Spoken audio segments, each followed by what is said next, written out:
I was at a high-stakes dinner recently, seated next to a couple who were, on the surface, the picture of modern success. At one point, a slight tension rippled through the table. A subtle insult masked as a joke from the host. The woman next to me caught it instantly. I could see her eyes shift, her posture adjust, her entire focus pivoting to manage the social fallout. She was like a high-frequency radar, picking up signals no one else even noticed. Hold on, I want to interject right there, because that feeling of catching the microaggression while everyone else misses it, that's the pattern.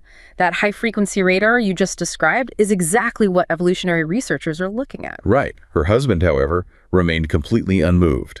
He continued eating, his expression a mask of bored indifference. Later in the car, I overheard her venting. She called him oblivious and emotionally stunted. She saw her own hyper-awareness as a moral virtue and his silence as a cognitive failure. He just stared at the road, gripped the wheel a little tighter, and muttered that he didn't see the point in reacting to noise. And that core conflict you described, one partner seeing immediate high-frequency danger and the other partner dismissing it as merely noise, is a pattern that they can trace back, not just to poor individual communication skills, but to a fundamental long-term divergence in survival priorities. That's the real tragedy. We've been conditioned to view this as a communication gap or a lack of emotional intelligence on the man's part. We like to think of human wisdom as this harmonious shared project where we're all just trying to be better, more balanced versions of ourselves. But as I watch them, I realize we're looking at it all wrong. This isn't a personality clash. It's a hardware conflict. It's two different operating systems running different code written millions of years ago. Exactly. What we're actually witnessing are two vastly different survival algorithms, forged in the brutal pressures of deep time, now forced to run on the same modern operating system. Her empathy wasn't just kindness. It was a sophisticated risk-hedging program for a high-stakes investor. His stoicism wasn't a defect. It was a command and control protocol designed for a high-stress hierarchy where showing a crack in the armor meant losing everything. The real tragedy of the modern world isn't that men and women don't understand each other. It's that we've forgotten that nature never intended us to. We're not here to find balance. We're here to execute programs that were written millions of years ago, and right now, those programs are hitting a fatal error. A fatal error. That's a powerful way to put it. So our mission today is to execute a deep dive into the research that frames male logic and female empathy, male stoicism and female risk aversion as specialized divergent survival algorithms. We're going to look specifically at how the foundational theory of parental investment dictates gender roles and risk tolerance in modern social and economic settings, and then explore the precise neural hardware that makes these two operating systems function so differently. We're going straight to the source code. I'm ready. Let's get into it. Okay, let's unpack this core evolutionary foundation, which is called parental investment theory, or you'll say it called PIT. It really underpins everything we're talking about here, establishing why the sexes entered the evolutionary arms race with, inherently different risk profiles and different ways of calculating the cost of vulnerability. Right. And the core concept is, it's utterly biological and you just can't get around it. The initial investment in producing and nurturing offspring is fundamentally asymmetrical. Deeply. For the female, the cost, you're talking gestation, lactation, the initial years of non-transferable care, it's just massive and sustained. It's a high cost and, importantly, a finite investment. You only have so many chances to get it right. So if you are the high-stakes investor, right, the one carrying the highest reproductive cost, the singular overriding evolutionary goal is to stay alive and preserve the few high-cost offspring you can produce. Exactly. So any risk, whether it's physical like getting an injury or social like a betrayal from a partner, anything that jeopardizes that survival is extremely potentially generationally costly. Precisely. Females evolve strategies that selected for avoiding physical and social risks. It's all about risk mitigation. The goal is resource preservation and stability above all else. You can think of it as the ultimate conservative portfolio strategy. You're not trying to hit a home run, you're just trying not to lose the farm. Okay, so that's one side of the coin. What about the male side? The selection pressure must be completely different if their investment cost is lower and, I guess, more variable. Oh, it's a totally different game. Historically, for males, reproductive success often depended on access to mates. And that access was, it was often the prize in a high-stakes competition. A competition with other males. Exactly. Success meant demonstrating high status, acquiring resources, and signaling a kind of genetic quality that would attract that high-cost female investment. And doing that often meant succeeding in risky high-stakes contests. Which translates directly into a disposition for risk. It's baked into the strategy. It is. They evolved to take risks because taking a risk signals confidence. It signals health, status, and crucially, the ability to afford a loss. It's a resource maximization strategy. Even if that maximization comes with a really high probability of total failure or even death, the system is designed to seek out those outlier gains. So this divergence really sets the stage for everything. You have females optimized for risk aversion to hold on to resources, and males optimized for risk-seeking to gain resources and status. The internal calculus of what it means to be vulnerable is it's simply different from the ground up. The operating systems are running different prime directives. That makes perfect sense in theory, but what's truly remarkable, and this is where it gets really interesting for me, is that researchers have put this theory to the test in a laboratory, using high-stakes environments combined with fMRI brain scanning to see the literal hardware differences in action. The neurological proof. Exactly. So tell us about this experimental setup, the trust game. Well, the setup was really clever because it wasn't just about money. It was about vulnerability and social risk. They studied same gender, fixed dyads, so men playing men and women playing women, using a multi-round binary trust game. Okay, so what does that mean, a binary trust game? It means on each round, one person is the truster, and they have to decide whether to send money to the other person, the trustee. If they send the money, it gets multiplied, and then the trustee decides whether to send a portion back or just keep it all. So the truster gives up control and becomes vulnerable. They're betting on the other person's character. Precisely. And here's the critical part. They manipulated the social risk by varying the potential payoff levels. They had low, moderate, and high payoff conditions. A higher payoff meant a higher potential gain, but also a higher potential loss if the partner betrayed you. So it amplified the perceived social risk inherent in trusting someone. Yeah. You're testing the willingness to be vulnerable to another human being when the cost of being wrong is significant. You got it. That's the core of the experiment. So what do the behavioral results show? What about that core risk difference in initiating vulnerability? The findings were, they were incredibly robust, and they directly supported parental investment theory. Overall, men trusted significantly more than women.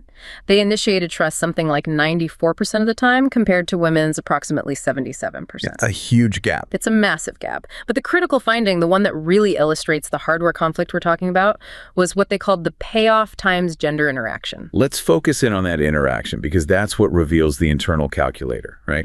It does. It shows the programming. So men showed consistent levels of trust across all payoff levels, low, moderate, and high. It didn't matter how big the potential loss was. So their strategy was fundamentally insensitive to the risk level. Completely. They saw a potential profit and they pursued it. They viewed the potential downside as acceptable operational noise. It's like they were locked onto the profit maximization goal and couldn't be swayed. Their calculation is something like, the highest probability of gain is achieved by trusting, so I trust. The size of the potential loss is a secondary detail. That is a perfect summary of the male strategy in this game. Precisely. Women, on the other hand, showed a marked decrease in trust as the payoff levels, and therefore the risk of betrayal went up. So their behavior directly tracked the risk. Yes, it confirmed a much greater sensitivity to the potential loss. The moment the cost of betrayal became salient, the moment the downside risk got bigger, they pulled back dramatically. That is the difference between looking at the reward column versus looking at the risk column on a spreadsheet. The men saw a potential $100 gain and pressed the button. The women saw a potential $100 loss and immediately started flagging the danger. It's a perfect analogy. So I have to ask this, though. If the women were trusting less, does that mean the men were just more trustworthy? Was their trust well placed? And see, that's the key nuance, and it's so important. The researchers found that both genders were equally trustworthy. When trust was initiated, both men and women reciprocated about 85% of the time. So it wasn't about character. No. The divergence was solely in the decision to initiate the trust in the first place. It's about being the one to accept vulnerability. The difference is in the risk assessment, not in, relational virtue or anything like that. This friction is visible everywhere, isn't it? I mean, you think of a couple discussing a major investment. The male partner sees the high potential return, the bold strategic move required, the high-risk venture. And he gets excited by it. Right. And the female partner immediately flags the systemic risk, the potential for market treachery, or the loss of their foundational stability. And she's not necessarily doubting his ability or his intention. She's doubting the environment's fundamental safety. Yes. And this is where we can now move from behavior to biology. We can see this exact clash play out in the neural signatures in the hardware itself. The fMRI results identified distinct regions that were supporting these divergent strategies. Let's talk about the literal circuitry then. Where were the men's profit-maximizing brains lighting up when they chose to ignore the high risk and trust anyway? So men, compared to women, showed greater activation in two key areas. First, the left inferior frontal gyrus, and specifically a part of it called the ventrolateral prefrontal cortex, or VLPFC. This area is famously linked to cognitive control and inhibition. Okay, stop right there. VLPFC activation is cognitive control. What does that functionally mean in this context? What's it doing? It means the men were actively recruiting cognitive effort to inhibit information about the social risk. So they were pushing it down. They were consciously, or at least neurologically, pressing their brain's ignore button, or a selective filter on that high payoff level on the danger signal, in order to stick rigidly to their primary goal of maximizing profit. The high risk was registered, but then it was systematically suppressed by the VLPFC to maintain focus on the reward. So the stoic indifference that the man showed at the dinner table, it isn't indifference at all. It's an active, calculated suppression of the downside. It's the neurological embodiment of don't see the point in reacting to noise. It's a controlled, effortful override, yes. And the second area was the right precuneus, pre-C, which is associated with self-referencing and inferring what your partner is going to do. This suggests men were relying on a knowledge-based, calculating approach to trust. They're assessing their partner's historical reliability in a very functional, maximizing way. It's a calculated, almost detached approach to social strategy. Very much so. They are processing the social situation like it's a complex equation to be solved for maximum value. Okay, that's the male hardware. Now, what about the women? How did the brain respond to the increasing risk from the female self-protective perspective? This, for me, is truly the most remarkable finding of the study. For women, the critical area was the left subgenual anterior cingulate cortex, or SGACC. And this region is heavily involved in group affiliation, attachment, and emotional bonding. So this is the part of the brain responsible for connecting us to other people, our sense of us. Exactly. And here's the divergence. Men showed equivalent SGACC activation regardless of the payoff level. Their focus on the social bond or the partnership building remains stable, which might indicate that trust was seen as a tool to achieve a persistent, stable relationship or maybe a hierarchy. Consistent bonding focus, stable calculation.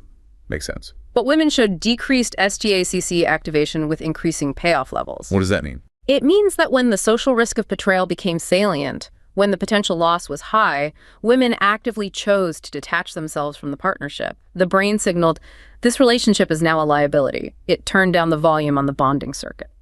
That's profound. The protective mechanism gets triggered, and the neurological response is to sever the psychological bond with the potentially treacherous partner. So it's not just withdrawing behaviorally, it's an active neurological disengagement. That's it. If you're a high-stakes investor in offspring, you cannot afford to stay attached to a partner who represents a catastrophic risk. It shows that the protective response isn't passive withdrawal. It's an active neurological detachment from a perceived source of threat. It's the hardware deciding the cost of this bond is now too high for my survival algorithm to bear. And this provides a deep biological explanation for why relational dynamics can shift so suddenly and dramatically when financial stress or external threats appear.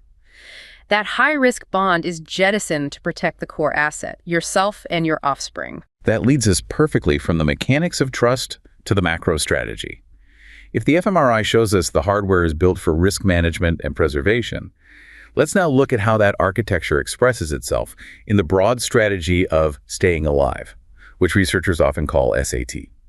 This theory argues that female adaptation centers on self-protection because female survival inherently carries a higher fitness value. And that fitness value is tied directly to generational longevity. The empirical data supporting this is, well, it's overwhelming. Females exhibit lower mortality rates than males across most ages and causes, especially after early childhood. So longer lifespans. Yes, and critically, female survival is positively linked with the ratio of female-to-male care of offspring across primate species. Natural selection is actively incentivizing the longevity of the sex that invests more in childcare. It makes perfect sense. So the primary goal of the female algorithm, therefore, is optimization for survival, which means building sophisticated early warning systems. Let's look at the body's actual physiological defenses, starting with something as basic as the immune system. You can see that optimization in the robust nature of the female immune system. Females generally exhibit a stronger, more vigorous immune response. They show higher inflammatory rates, better defense against pathogens, and more vigorous antibody production following vaccination. One major U.S. survey found women exhibiting a much stronger immune response, indicated by an inflammatory rate, with an odds ratio of 4.17 compared to men. 4 times higher. That's a massive difference. It's huge. That sounds like a powerful advantage, but it seems to have a systemic cost. It leads to what researchers call the health survival paradox. Exactly. This is one of the most interesting trade-offs. Despite their greater longevity and stronger defense, women often report being diagnosed with more acute and chronic illnesses than men. This is the paradox.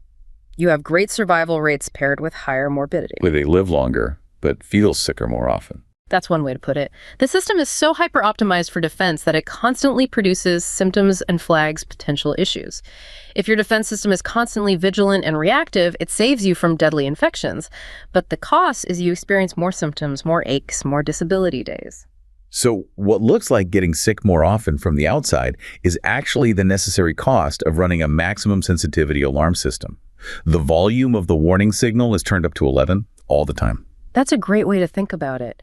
And that maximum sensitivity extends to other physical domains, most notably pain. Females generally experience a lower threshold and reduced tolerance for pain across a huge variety of diagnoses. Which, again, we're conditioned to see as a weakness. Right, but evolutionarily, it's not a flaw. It's an incredibly efficient damage control mechanism. Pain is a critical, heightened, self-protective warning signal. If you feel pain sooner and more intensely, you remove yourself from the damaging stimulus faster, preserving precious physical resources required for reproduction and caregiving. It's the body screaming, abort, abort, the moment it detects a problem. That's highly efficient damage control. And this constant requirement for vigilance, it even impacts rest, which is supposed to be the body's recovery time. Yes, the vigilance tax, you could call it. Women report lower overall sleep quality and more frequent nighttime awakenings. Post-puberty, women have a 40% higher risk of developing insomnia during their lifetimes. 40%. And researchers interpret this not as just a modern stress consequence, but as an adaptive trait for greater vigilance. They are essentially functioning as an environmental or social threat scanner, even during rest, because historically the consequence of not noticing a threat was far, far higher. That paints a really clear picture of the physical hardware, designed to be highly sensitive, highly reactive. Now let's pivot to the social domain. This self-protection algorithm must also manifest in superior social defenses, and this is where we get into this idea of strategic empathy. Strategic empathy is the intellectual and social defense mechanism. Females are consistently more accurate at detecting others' emotions, particularly from nonverbal cues. But it's not just general emotional literacy. It is especially pronounced when identifying negative emotions: anger, sadness, fear, and disgust. Why the specific focus on the negative? Because those are the crucial signals of impending social rupture or physical threat. If your survival is tied to the preservation of a stable social group and avoiding conflict, the ability to read the room and detect the faintest hint of anger or disgust becomes a mandatory predictive tool. So that woman at the dinner table was running her threat detection software, and the man's software simply wasn't designed to prioritize that frequency. It was just noise to him. Exactly. And once that threat is detected, the next step in the program is mitigation. Right, you have to do something about it. Absolutely. This heightened detection ability pairs with active conflict mitigation strategies. Research shows women smile more than men, particularly in socially tense contexts. And this is interpreted not merely as pleasantness, but as an active tactic to reduce social threat and de-escalate potential confrontation. It's a social tool. It is. They also highly value the preservation and enhancement of welfare for their frequent personal contacts, prioritizing social bonds that offer protection and stability. And the avoidance of direct competition seems to be a key element of this entire strategy. It is, very much so. Females show a lower likelihood than males to engage in direct head-to-head competition, which is consistent with avoiding confrontation that could lead to physical harm or social isolation. This avoidance links directly to what's called the strategic egalitarianism hypothesis. Explain that. Why is appearing egalitarian a strategy? Well, the avoidance of competition and signaling a kind of low-threat status can be seen as an active strategy to foster cooperation. By signaling non-competitive egalitarian intentions, women protect their social bonds and their resources. So it's designed to elicit help. It's designed to elicit reciprocal, helping behavior from allies and mates. If you signal that you are not a threat to the hierarchy and that you're focused on equality and group harmony, you are far more likely to secure the cooperation necessary for resource stability, especially when you're raising high-cost offspring. It's an investment in relational infrastructure that pays massive long-term dividends. That reframes conflict avoidance, not as weakness, but as a powerful resource-securing strategy. However, like any hyper-tuned system, when the self-protective response becomes exaggerated or it's triggered inappropriately, there are profound pathological costs. The system overshoots. And the clinical data on this is stark. When this hyperprotectiveness overshoots, it translates into a higher prevalence of specific clinical conditions in females. For instance, females are 2.6 times more likely to develop post-traumatic stress disorder, or PTSD, after experiencing a trauma. That suggests the system, once it's triggered, locks into the maximum alarm state much more readily and really struggles to disengage. Exactly. That extreme activation of the threat response leads to much higher rates of anxiety disorders, including panic disorder and specific phobias, with female-to-male ratios consistently around 2-to-1 for many of those conditions. The hardware is designed to see threat. In a modern environment, that sensitivity is just easily miscalibrated. And we come full circle back to the immune system. Yeah. The very thing that grants longevity becomes a source of internal conflict. It does. The strong, vigilant immune system has the profound downside of a massive female preponderance in autoimmune diseases. 47 of the 81 systemic autoimmune diseases afflict females more, with an overall odds ratio of 2.46. So the system designed to protect you from external threats turns its optimized aggressive firepower inward. It's the ultimate cost of constantly running an immune system at peak vigilance. That's a huge trade-off. Generational longevity achieved at the cost of personal morbidity and anxiety. It's a powerful illustration of the evolutionary focus on fitness value over, individual comfort. And we also see the pathology manifesting in conditions centered on disgust, which is a powerful primal evolutionary mechanism for pathogen and contaminant avoidance. You see higher rates of contamination-related obsessive-compulsive disorder, or OCD, and specific animal phobias in women, which is consistent with that exaggerated self-protective algorithm focused on keeping pathogens and physical danger away from the high-investment body. So if the female algorithm is fine-tuned for survival and risk minimization to preserve that generational investment, the male algorithm is the opposite.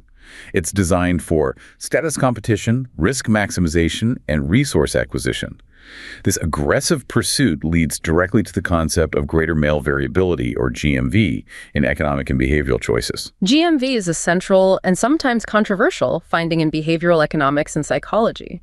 Researchers find that when studying decision-making, men are far more likely to be found at the extreme ends of the behavioral spectrum compared to women. So this isn't just a slight difference in the average, it's a difference in the distribution curve itself. It's wider. Much wider. Give us a tangible example of what that spectrum looks like in the real world. Well, think about wealth distribution. The vast majority of people at the very, very top of global wealth are men, but also the vast majority of people experiencing extreme poverty and homelessness are men. That's the financial outcome of GMV. The algorithm is designed for the outlier result, whether that's spectacular success or total catastrophic disaster. Exactly. And in laboratory settings, this variability holds true across behaviors. Men are more likely to be very trusting or very distrusting, very selfish or very altruistic, very fair or very unfair, and crucially, very risky or very risk-averse. So they occupy the poles. They occupy the poles. This variability reflects that ancestral strategy of high-stakes gambling for status and resource control. To break into or climb a hierarchy, you need moments of extreme behavior, sometimes extremely cautious, sometimes extremely aggressive, which naturally produces a wider distribution of outcomes. And this high-stakes, competitive, and status-driven approach is intrinsically linked to biology, specifically to what researchers call the winner effect. The winner effect. I love this concept. It's a beautiful illustration of how environment shapes physiology, which then shapes subsequent behavior. It describes a physiological feedback loop where success leads to further success, and the mechanism is mediated primarily by testosterone. So how does that chemical feedback loop actually function? So when an animal or a human wins a competition, their post-competition testosterone levels rise significantly. And this isn't just happening in, physical sparring. It happens after a win in a chess match, a negotiation, or even professional sports. And that elevated testosterone does what to the behavioral operating system? How does it change the code? That elevated androgenic priming increases fearlessness, persistence, and crucially, the appetite for risk. It's the body chemically rewarding high status and locking in the drive to seek more of it. It sets up a positive feedback loop for further victory, what we call a winning streak. So it's a biological substrate that supports that high-stakes, status-seeking drive in males, which is typically most vigorous during young adulthood when mating competition is fiercest. Absolutely. The VLPFC suppression we talked about earlier, that ability to focus only on the gain, is chemically reinforced by the body when that focus leads to success. The male system is built to double down. It is built for escalation and the relentless pursuit of hierarchy. We see this even in fields that are purely cognitive. Look at professional tennis. Winning the first set gives the player a massive statistical advantage, sometimes a 60% chance of winning the entire match, which is far more than what simple skill parity would predict. That initial success primes the system for follow-up victory. The winner effect starts working immediately. The code gets rewritten on the fly. Let's connect this high-stakes, competitive, and status-driven approach to how relationships, the ultimate coordination game function, using game theory models. If men are optimizing for coordinated high-status success, how does that affect the overall pair dynamic? Researchers modeled courtship dynamics using a modified battle of the sexes game, but the principles really apply to any high-stakes coordination effort. In this model, the male strategy is associated with confidence or self-esteem, focused entirely on maximizing personal payoff, while the female strategy relates to openness to courtship. So in a simple individualistic scenario, without any outside influence, what happens? In the absence of external social influence, individual strategies are short-sighted. They call it myopic, and they're determined purely by your personal payoff history. You try something, it works or it doesn't, and you adjust. And this leads to very complex, non-stable dynamics across the population. It's a lot of chaotic trial and error. That sounds a lot like modern dating, actually. It does, but then the social influence, the imitation, is introduced, simulating the real-world pressure of social learning and observing high-status peers. This is where the profound difference in optimization is revealed, I'm guessing. Exactly. When males are allowed to imitate their peers, that is, observe and copy the strategies of other successful males, their strategies quickly coalesce and unify toward a common, pure strategy. They rapidly coordinate, adopting M equals 0 or M equals 1. So they essentially find the winning strategy of the group leader, and everyone just locks onto it. Instantly. This coordination is rapid, governed by just microscopic fluctuations in the initial distribution. That is the male algorithm optimized. Find the signal of high status and unify. If the group can coordinate perfectly, they win the resource war. They become a unified front. Yes, the focus is coordination for competition and gain. But the female response under these exact conditions is critical. When the males unify their strategy, females often fail to achieve the corresponding coordinated strategy that would maximize the collective payoff with the men. Wait, if the men have all picked the winning strategy, why wouldn't the women just pick the complementary strategy to maximize their own payoff? Why the failure to coordinate? Instead of unifying, the female population splits their behavioral choices between the extremes, showing much greater strategic diversity.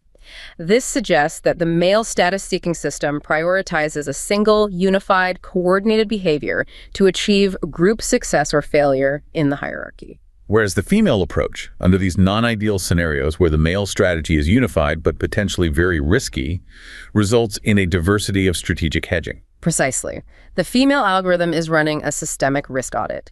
If that high-risk, unified male strategy fails spectacularly, the diversity in the female population ensures that not all women suffer the maximum loss. So the diversity itself acts as a protective buffer against systemic failure driven by male extremism. It's an evolutionary safety mechanism. That's a perfect way to describe it. One group of women coordinates with the successful strategy, but others hedge their bets, ensuring generational survival even if the leading male cohort crashes and burns. This explains why, in times of perceived volatility or danger, you often see less consensus and more varied self-protective strategies among women. We established that these two algorithms, one focused on risk-averse preservation, the other on status-driven maximization, are profoundly asymmetric and biologically reinforced.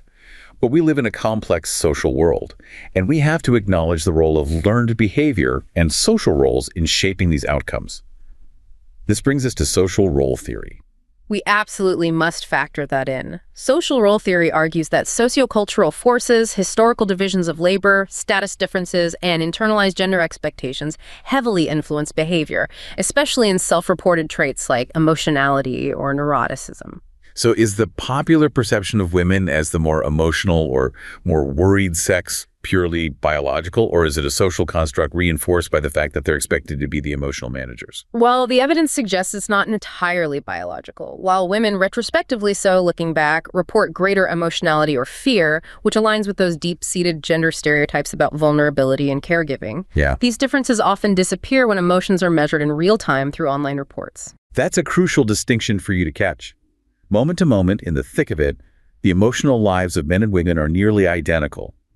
But when asked to reflect or report on their feelings later, the gender stereotypes kick in. Yes. The female hyper-awareness of threat is genuinely biological. That higher pain threshold, the vigilance, the SGACC, detachment.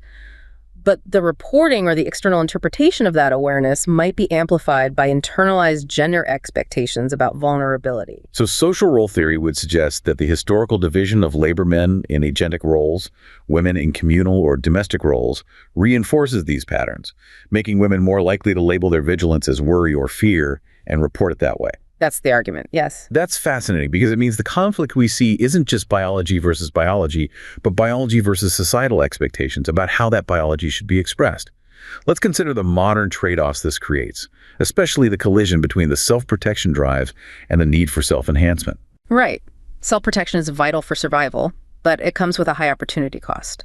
It helps you avoid the disastrous failures, but it also prevents the breakthrough successes, which almost always require substantial risk-taking, the domain of self-enhancement. So this creates a psychological orientation that leads to persistent, low-level friction in economic life. It does. In other words, if you are evolutionarily programmed to value communal safety, you will struggle to embrace agency, which requires solitary risk. And we see women often prioritizing communion safety, connection, social bonds, group harmony, while men, especially in competitive settings, lean toward agency initiative, risk, self-reliance, self-promotion. And we can see this trade-off in how they evaluate the future, right? The female algorithm is constantly projecting the potential pitfalls. Absolutely.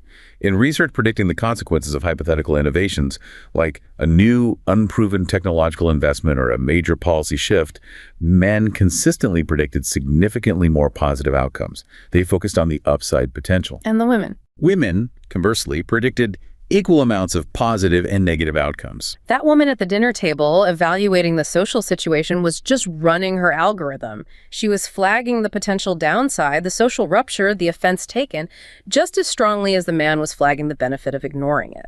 This is a sophisticated risk hedging mechanism in action, protecting against the unexpected consequence. The self-protective orientation makes the potential downside, the failure, the danger, the loss more salient, which inherently limits the pursuit of extreme high-reward agency. Now, we have to challenge the general rule that women are always more self-protective. If we only look at the data about competition avoidance and financial risk, we get a biased picture.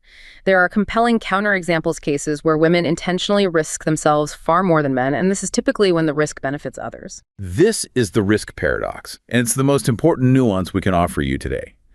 While women avoid aggressive, status-seeking risks, they disproportionately take risks that serve communal, pro-social goals.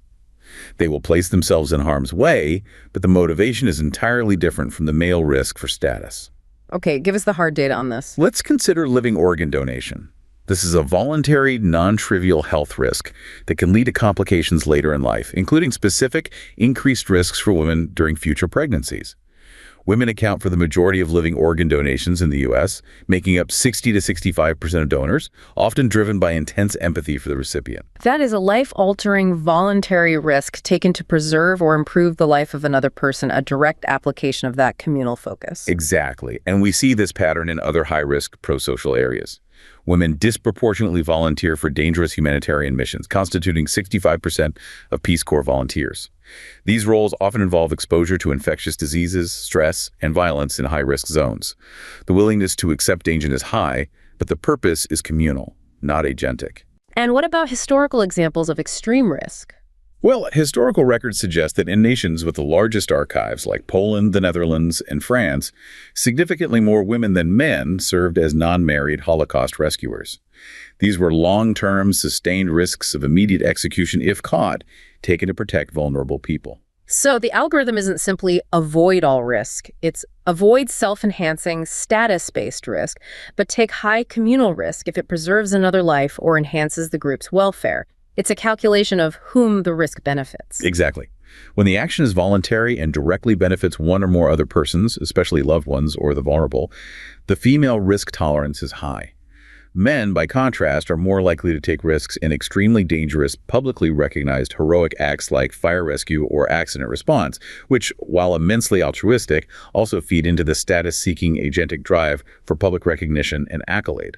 So both are taking risks, but the underlying psychological motivation and therefore the types of risks taken reflect the underlying evolutionary programming. This means that in a relationship, the woman who flags a risky business venture as a threat to family stability might turn around and take an immense physical risk to care for a sick relative. Now, the code allows for one, but strictly forbids the other. That is the perfect summary. The same person running the preservation algorithm will take a life-threatening risk for the sake of communion, but will fiercely fight to suppress a financial or social risk taken for the sake of agency. They are running different strategic optimization programs. So where does that leave us? Well, what all this research confirms, from the deepest neurological scans on trust to cross-cultural behavioral studies, is that men and women are running specialized algorithms designed for asymmetrical survival problems. The stoic indifference you observed in the man at the dinner table isn't emotional stuntedness. It is the ventrolateral prefrontal cortex of the resource maximizer actively suppressing risk information to pursue the profit goal. It is the neurological ignore button being purposefully deployed. And the hyper-awareness and emotional sensitivity in the woman isn't excessive worry. It's the self-protector's optimized sentry system and the SGACC detachment mechanism deciding, this social dynamic now constitutes a major threat to my life history strategy, and I must disengage before catastrophe hits. These systems were wildly successful for reproductive fitness in ancestral environments where survival meant highly divergent strategies. The struggle we witness today, the misunderstandings, the mislabeled cognitive failings, the constant friction, stems from forcing these finely tuned asymmetrical survival strategies to coordinate in a modern world that no longer maps neatly to the dangers and resource acquisition hierarchies of deep time. We are, in effect, forcing ancient code to run on a new operating system, expecting harmony when the foundational programming is designed for two entirely different asymmetrical goals. That crash, that constant friction, is what we call relationship problems. It's a profound and beautifully engineered clash of ancient code.